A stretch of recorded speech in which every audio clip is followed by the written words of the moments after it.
The glass in my hand almost slipped when my aunt's sharp laugh cut across the table. "There she is, our forever single girl," Aunt Linda sneered, her wine swirling like it was part of the performance. "Emily, honey, maybe one day you'll finally bring a man home instead of excuses." Before we begin, drop a comment and tell us where are you from and from which city you're watching our videos. And after watching the whole video, don't forget to tell us, what would you do in this situation? Be honest. Tell me in the comments below. We read every comment. Let's begin. The whole dining room erupted. Forks clinked, my cousin smirked, and my father shook his head with a sigh, pretending to be disappointed. My younger sister Rachel leaned back in her chair, her voice dripping with mockery. "Come on, Em. Admit it. Love just isn't for you. Some women are meant to marry and some—" She paused, scanning me from head to toe like I was some kind of spectacle. "Are just meant to be alone." My stomach nodded, but I didn't flinch. They'd been doing this for years, every family gathering turning into a spectacle at my expense. The jokes, the smirks, the constant reminders that in their eyes, I was destined to fail. But what they never knew, what none of them had ever even suspected, was that I wasn't just dating. I wasn't trying to find someone. I was already married, and not to just anyone. I pressed my lips together, trying not to smirk. If they knew who was waiting outside, they'd choke on every cruel word they'd ever thrown at me. Rachel leaned forward, her nails tapping against her wine glass, eyes glittering with cruelty. "What is it, Emily? You're awfully quiet tonight. No mysterious boyfriend stories to feed us? Or did he vanish into thin air too?" That was the moment the doorbell rang. The sound sliced through the room like a blade. Every head turned. My mother frowned, annoyed. Who could that be? Rachel, still smirking, got up and strutted to the door. She yanked it open with that same arrogance, ready to dismiss whoever was on the other side. But then her face froze. Her eyes widened. Her lips parted, but no sound came out, because standing there, tall, composed, and effortlessly commanding, was my husband, Daniel. His presence filled the doorway like a storm. Broad-shouldered, dark-haired, his tailored suit clinging perfectly to his frame. He wasn't smiling. His eyes, sharp and cold, swept over Rachel and then past her, locking directly onto me. The silence in the room turned suffocating. Rachel staggered back a step, her hand still gripping the doorknob like she needed it to stay upright. Wait. You're... Daniel stepped inside without asking permission, his hand sliding to the small of my back with a quiet, protective claim. The entire family stared, jaws unhinged, as if reality itself had betrayed them. I finally let myself smile. "Everyone, meet my husband." The color drained from my father's face. Aunt Linda's glass slipped from her hand and shattered against the floor. But Rachel? She just stood frozen, her voice trembling as she finally whispered the words that turned the room into complete chaos. "Emily, you're married to him?" The air in the dining room had gone still, like every breath had been stolen the moment Daniel walked in. Rachel's smirk had vanished, her jaw tight, her eyes darting between me and the man who now stood with his hand steady against my back. For once, she had no clever insult. My father, Richard, cleared his throat, trying to reassert control. "Emily, what is this? Some kind of joke?" His voice shook slightly, betraying the calm facade he always tried to wear. I tilted my head, savoring the tremor in his voice. "No, Dad, not a joke. This is my husband." Daniel's gaze swept across the table, calm but unrelenting. The weight of it made my cousins avert their eyes. Aunt Linda, usually the loudest voice in the room, pressed her lips into a thin line, her fingers trembling as she tried to pick up her shattered wineglass pieces. Rachel finally found her voice. "Married? To him?" Her voice cracked, and her hand flew to her chest like she was struggling to breathe. "Emily, do you even understand who—" Daniel's deep baritone cut her off. "She understands perfectly." His voice carried authority that made every head snap back to him. "And I suggest you remember whose home you're standing in before you continue disrespecting her." The room shifted. They all knew what that meant. Margaret, my mother, looked between us with wide eyes. Emily, why didn't you tell us? Her tone wasn't motherly concern. It was sharp, almost accusatory, as if I had betrayed them by keeping this secret. I gave her a steady look. Because you never would have believed me. You've spent years laughing at me, calling me hopeless, reminding me I'd never be good enough for anyone. Why would I share the most important part of my life with people who only take pleasure in tearing me down? The silence was deafening. Daniel's hand squeezed my back gently, grounding me, and when he spoke again, his voice was steel. I've listened long enough. Emily deserves better than the treatment she's received here. You mocked her, doubted her, and all the while she was building a life far beyond your shallow imagination. Richard stood, trying to reclaim authority. His voice was louder now, but not steadier. Look, Daniel, or Mr. Carter, whatever name you go by, I don't care who you are. She's still my daughter, and I deserve an explanation. This secrecy? It's unacceptable. I couldn't help the laugh that escaped me, a laugh full of bitterness I had swallowed for years. Unacceptable? Dad, what's unacceptable is the way you paraded my failures at every dinner table. You made me your family's punchline. And now you think you deserve answers? Rachel's face turned red, her voice sharp with desperation. You could have told me. Me, your sister. Instead, I had to find out like this, opening the door and seeing him standing there. Do you even realize how humiliating this is for us? I turned to her slowly. Humiliating for you? Rachel, you built your self-worth on putting me down. Every insult, every snide laugh, every eye roll, you lived for it. Maybe now you'll finally understand how it feels to be on the other side. Daniel's presence loomed beside me, and when his eyes fixed on Rachel, she dropped her gaze instantly. Aunt Linda finally piped up, though her voice was weaker than usual. Emily, dear, we only teased because, well, we worried about you. You're so sensitive. My lips curved into a sharp smile. No, Aunt Linda, you weren't worried. You were entertained. I was the family's entertainment, the tension crackled. Forks lay abandoned on plates. Glasses stood untouched. No one dared move. Then Daniel pulled me slightly closer, his voice carrying finality. I think we've stayed long enough. Emily doesn't need to explain herself. You don't deserve the truth she's given you tonight. I felt my chest swell, not just with relief, but with power I had never been allowed to feel in this house. For once, they weren't laughing at me. For once, they were the ones left scrambling for words. Richard stepped forward, his face flushed with anger. Emily, don't you dare walk out that door. You're still part of this family. And if you think you can just parade around here, Daniel's voice sliced through his like thunder. Careful. One word, low but commanding, froze my father in place. His fists clenched, but he didn't move another inch. I looked back one last time, meeting their stunned, pale faces. You spent years mocking me. Years. And yet, all this time, I was living a life you couldn't even dream of. Tonight, the jokes are over. And with that, Daniel and I turned toward the door together.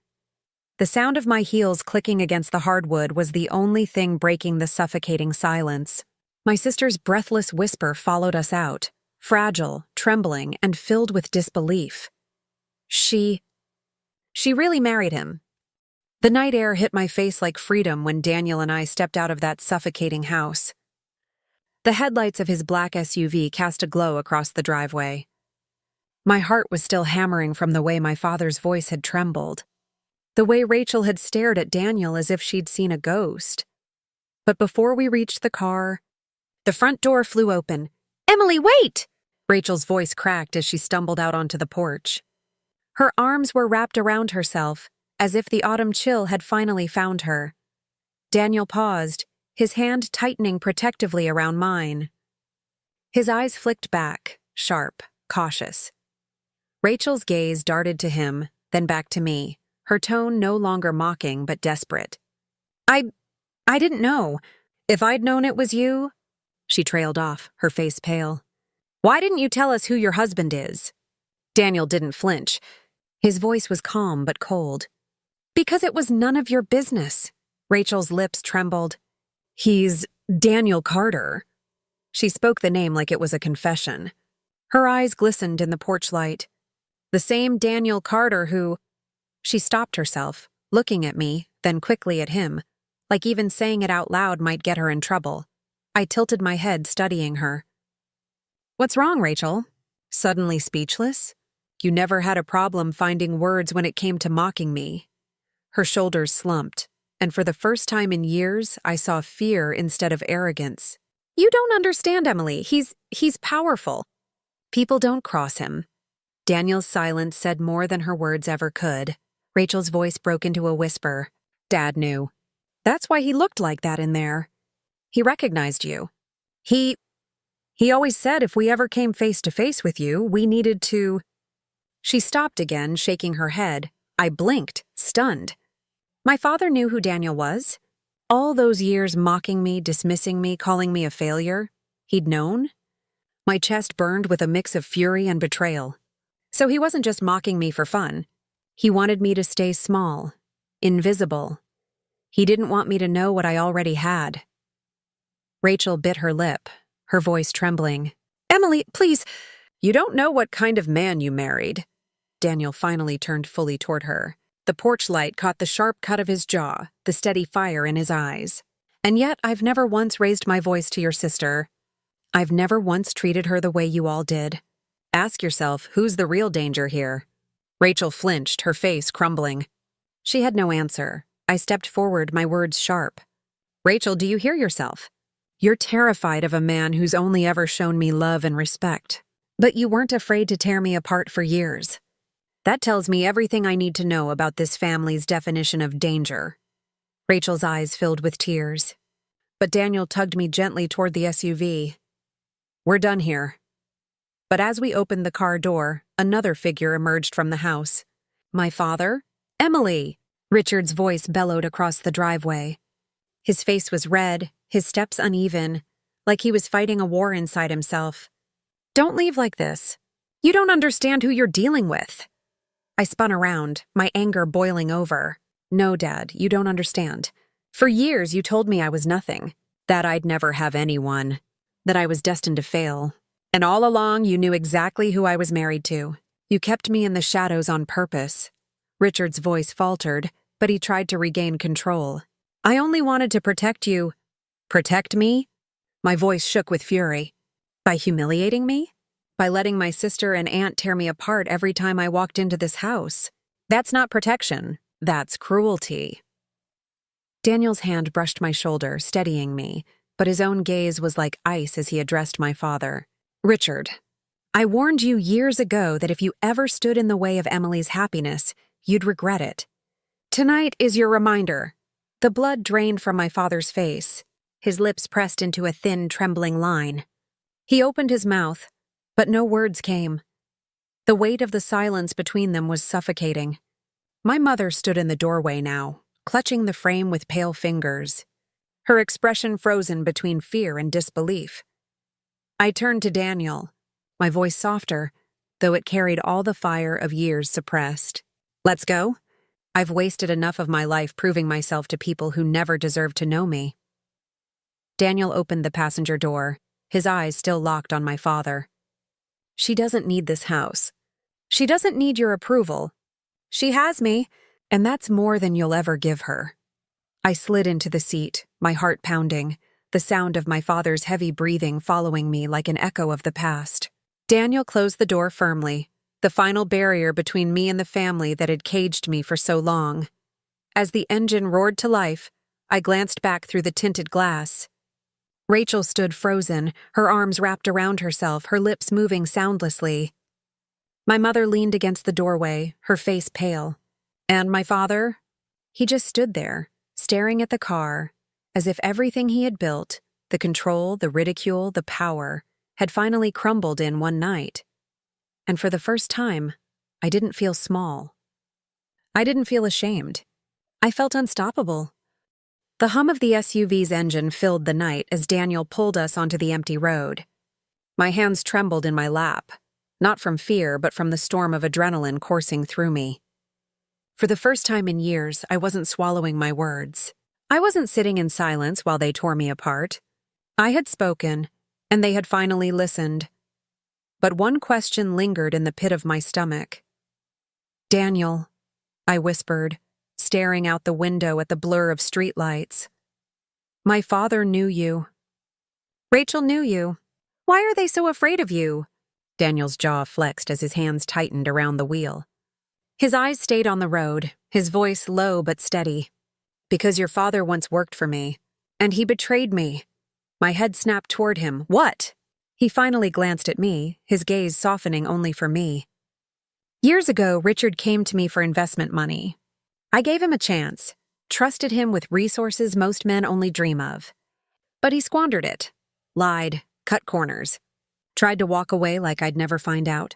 When I did, I gave him one warning: never stand in the way of anyone I cared about." The pieces slammed into place in my mind. My father's pale face, his trembling voice, his desperate attempt to control me. He had been terrified all along, not of losing me, but of Daniel returning. I swallowed hard. "So all those years," mocking me, keeping me small, "it was because he didn't want me connected to you." He was trying to hide his own shame. Daniel's hand slipped over mine, warm and grounding. "Exactly. He tried to bury his mistake by burying you. But you're not his weakness, Emily. You never were. You're his reminder that he can't erase the past." Tears burned at the corners of my eyes. But they weren't from sadness. They were from the power of finally seeing the truth. By the time we reached our penthouse, the city skyline glittering in the distance, my phone was already buzzing nonstop. Calls from Rachel, from Mom, even from Dad. I ignored them all. But then one message came through that made my chest tighten. "Emily, please come back. We need to talk." "It's not what you think." Daniel glanced at the screen, then at me. "Do you want to go back?" I stared at the message, my chest rising and falling with the weight of it. For a moment, the old Emily, the one who longed for acceptance, who would have run back to prove herself, whispered in my ear. But then I remembered the sneers, the laughter, the way they fed off my humiliation like it was dinner entertainment. "No," I said firmly. "I don't want their explanations. I don't want their excuses. They showed me who they are, and tonight, I showed them who I've become." Daniel's eyes softened, pride flickering across his face. "That's my wife." The next morning, though, the storm reached a peak. News had spread, because of course Rachel couldn't keep her mouth shut. I woke up to headlines flashing across my phone. "Business tycoon Daniel Carter spotted with secret wife, Emily Carter." Paparazzi photos were everywhere, Daniel standing beside me in the driveway. My family's stunned faces in the background. My father's voice message came next, shaky and broken. "Emily, you don't understand what this means for us. For the family. Please, you have to fix this." I almost laughed. "For us? No, this had never been about us. It had always been about him." By noon, my family showed up at our building. The doorman called up, warning us. Daniel arched an eyebrow, but I nodded. I wanted this. I wanted the final confrontation. When we entered the lobby, they were waiting. Richard, pale and desperate. Margaret clutching her purse like it was a shield. And Rachel, eyes red, mascara streaked from crying. My father stepped forward first. "Emily, listen. I know I made mistakes, but you don't understand the weight of what's happening. If people find out about my past with Daniel..." I cut him off, my voice sharp. "This isn't about your reputation anymore, Dad. It's about mine. For years you made me your scapegoat, your family's joke. And all along, you were hiding your own failures." Richard's lips trembled, but he had no defense. Rachel reached for me then, her voice weak. "I'm sorry, Emily, I really am. I thought mocking you made me strong. But last night, seeing you with him, I realized I was just jealous. You found love, and I..." She broke off, tears spilling down her cheeks. For a moment, the old ache in my chest stirred. But Daniel's steady presence beside me reminded me of the truth. Apologies meant nothing without change. I straightened my shoulders. You all had years to show me kindness. Years to treat me with respect. And you chose cruelty instead. You don't get to rewrite that history just because you finally saw the man standing beside me. Daniel placed his hand gently on the small of my back, his voice calm but final. Emily doesn't need your approval, and she never will again. The weight of his words hung heavy in the air. My father's eyes dropped to the floor. My mother's lips pressed tight. Rachel sobbed quietly, but I didn't move to comfort her. Not this time. I turned, my heels clicking against the marble as I walked toward the elevator with Daniel at my side. And as the doors slid shut, I felt it, an unshakable certainty. For the first time in my life, I wasn't the family's disappointment. I wasn't the joke. I was the one who walked away, leaving them in silence, and I wasn't walking alone.